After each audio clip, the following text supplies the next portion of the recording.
Market analisis 30 Juni 2022. Kita langsung melihat lebih dulu fundamental apa yang akan menggerakkan market.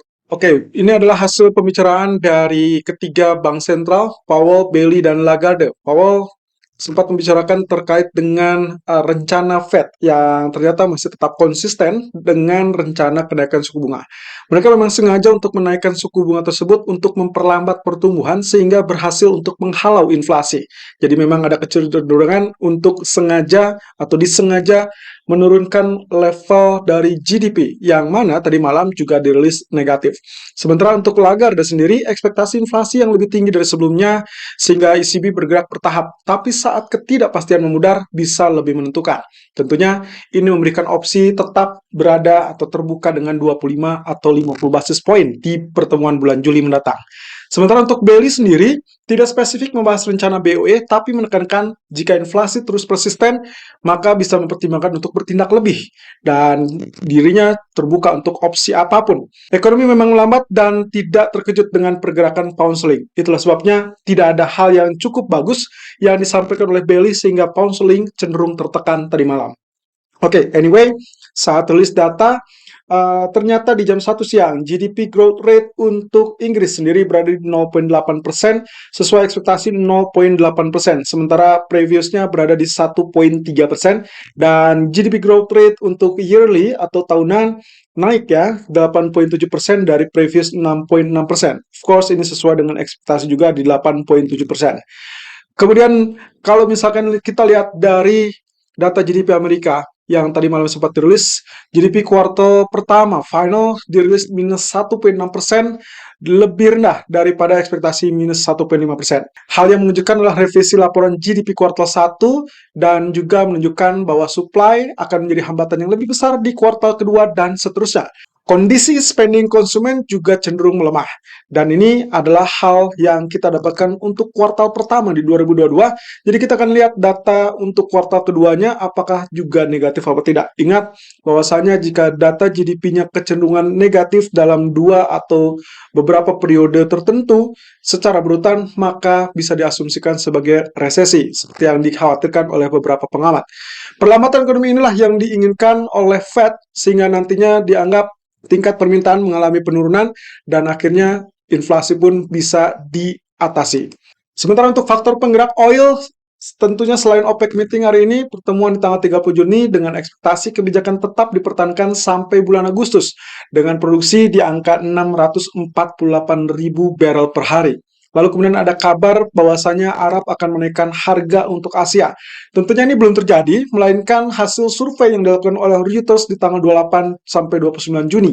Ya, survei ditujukan kepada 9 sumber penyulingan dan mengatakan bahwa Arab bisa saja menaikkan sekitar 2,4 dolar per barel dari harga bulan sebelumnya, dan ini berarti kenaikan kedua kalinya berturut-turut sejak bulan Agustus yang lalu. Well, ini harusnya menjadi faktor tekanan untuk crude oil.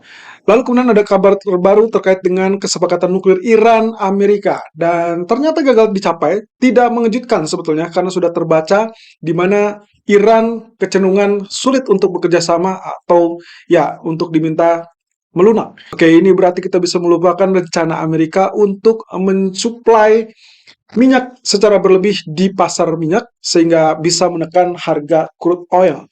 Ya, mungkin saja dia ingin sampai di level atau di bawah level 100 dolar. Dan Amerika memesan kepada OPEC meeting untuk hari ini dilanjutkan dengan kenaikan tahap kedua. Tapi kita lihat, apakah OPEC akan mengikuti apa yang diinginkan Amerika atau tidak. Ya, kalau bulan lalu dia sudah menaikkan ke angka 648.000, justru mereka hanya untuk bertindak antisipatif terkait dengan embargo minyak Rusia yang dilakukan oleh Uni Eropa dan juga negara-negara Barat. Nah, untuk data malam ini PCI Price Index yang saya fokuskan terlepas dari ada data Chicago PMI ataupun Weekly Jobless Claim. Saya langsung fokus ke PCE karena ini adalah indikator inflasi atau salah satu indikator inflasi yang disukai oleh Federal Reserve. Oke, dari basis tahunannya sendiri diperkirakan atau diekspektasikan untuk mengalami kenaikan 6,7% dari previous 6,3%. Sementara untuk monthly atau bulanan diperkirakan naik 0,9% dari previous 0,2%. Oke, keduanya diprediksikan naik. Artinya kalau misalkan aktual lebih besar dari ekspektasi, of course that will be good for dollar. Sementara kalau actual lebih kecil daripada ekspektasi dan itu adalah bad for dollar. Tentunya kondisi poin 1 dan 2 ini adalah kondisi normal di mana saat inflasi mulai kenaikan, artinya daya beli konsumen cenderung meningkat dan itu berarti ekonomi yang cukup sehat. Tapi kondisi yang saat ini memang sedang tidak normal atau dikhawatirkan tidak normal. Ini terkait dengan rencana kenaikan suku bunga tersebut untuk menekan inflasi yang dikhawatirkan tidak segera atau tidak kunjung meredah. Jadi kalau misalkan inflasinya terlalu tinggi, ini akan membuat pasar semakin khawatir terhadap potensi Fed bisa menaikkan suku bunga lebih agresif dan juga kecenderungan untuk mendorong atau mengarah kepada resesi. Technical Outlook 30 Juni 2022 jam 1 siang. Oke, kita langsung tertuju DXY terlebih dulu seperti biasa menunjukkan pola kenaikan yang memang sudah seperti yang diharapkan atau yang diduga. Ya, efek akhir bulan nampaknya lebih dominan. Kita sudah bisa lihat bahwasanya kunjungan ataupun dia sempat terkoreksi hanya tipis saja, lalu kemudian mengalami kenaikan. Tentunya ini akan kita lihat sebagai hari terakhir dari efek akhir bulan. Apakah masih tetap akan pro terhadap dolar atau akan cenderung mengalami penurunan? But anyway, kita masih tetap terganggu dengan bayang-bayang bearish divergence, sehingga kemungkinan potensinya bisa saja kembali mengalami penurunan, terutama jika memang kita dapati bahwa dari MACD tidak berhasil untuk menembus zona trendline tersebut. Oke, jadi kita simpan saja bullish tapi ada gangguan bearish divergence. Lalu kemudian kalau kita lihat dari US Treasury sendiri tetap mengalami penurunan. Inilah sebabnya kenapa yang terjadi kemarin penguatan dolar itu bukan dikarenakan memang strong, melainkan karena minat pembeli ataupun minat beli di saat hari-hari terakhir akhir bulan. Dan ini tanda-tanda bahwasanya yang normalnya seharusnya dia mengalami penurunan karena US Treasury mengalami penurunan itu berarti beban untuk US dollar. Sementara kalau misalkan kita perhatikan juga ini masih tetap dalam bayang-bayang bearish divergence, jadi masih sesuai alur dan bahkan MACD juga masih tetap tertekan. Sementara kalau kita lihat dari grafik keempatnya, yes, of course, kita masih tetap berada di bawah trendline resisten tersebut. Dan langsung tertuju kepada grafik H1 dari gold, di mana potensi bottom di area 1814 kembali dites dan sesuai dengan ekspektasi tadi pagi ya, di mana kita sempat mengharapkan adanya swing low terlebih dulu, kemudian tertahan di zona support seperti apa yang terjadi kemarin. Oke, saya perkecil, Anda bisa lihat di sini. Areal yang sempat kemarin kita nantikan, kurang lebih 1813, 1816, itu betul-betul dia tercipta, lalu kemudian hanya swing low-nya sampai 1811, kemudian dia rally sampai 1832.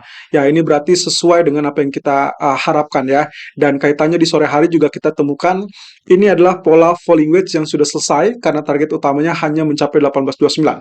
So, areal tersebut saya hapus, lalu kemudian kita akan fokus di bagian ini saja. Dengan Fibonacci retracement saya tarik dari areal puncak 1832.50 dengan low 1814.70. Anda bisa lihat di sini, low tertahan di 1814.80 dan sekarang running di 1817. Oke, berarti skema atau rencana yang kita sempat berikan tadi pagi terkait dengan buy on dip, berarti kita sudah dalam posisi buy, open buy, dengan target pertama kita lihat apakah mencapai 1822 apa tidak.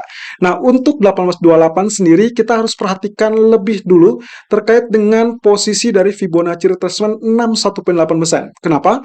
Karena 61.8% berada di 1825.70. Artinya, Anda baru bisa mencapai target kedua 1828 kalau 61.8% tersebut ditembus.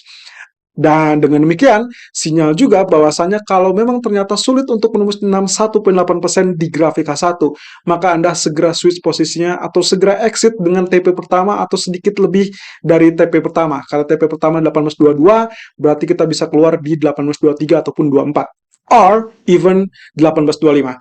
Nah, nantinya kita tinggal tunggu terlebih dulu. Atau bisa juga Anda bereaksi seperti demikian. Kalau memang ternyata TP kedua Anda setting 1828 atau lebih, maka begitu dia naik ke level 1823, Anda gunakan stop loss Anda atau trailing stop dipindahkan dengan areal 1820 atau 1818. Ini fungsinya untuk mengantisipasi in case terjadi apa yang seperti terjadi di malam hari kemarin. Ya, kalau misalkan dia tiba-tiba meluncur kembali, posisi Anda masih tetap terlindungi dengan posisi profit. Nah, kita perhatikan di grafik H4-nya apa yang terjadi kemarin persis dengan dugaan kita. ya. Harapan terkait dengan area 1813, 1816 tetap cukup bagus, lalu kemudian dia mendorong dan spike sempat menguji area resisten, dan lagi-lagi area resisten yang kita khawatirkan ada R1, R2, R3 memang kecenderungannya masih tetap cukup kuat.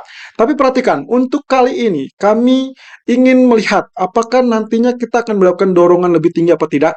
Kalau kaitannya dengan resisten, kita perhatikan di sini, resisten trendline menunjukkan 1, 2, 3, 4, 5. Ada sekitar 5 titik atau 5 area yang sempat mengalami penembusan ataupun menguji area resisten, tapi gagal, dan rejection bertubi-tubi mengalami atau terjadi dalam waktu yang berdekatan. Sementara area supportnya sendiri, kita perhatikan 1, 2, 3, dan kali ini berarti yang keempat.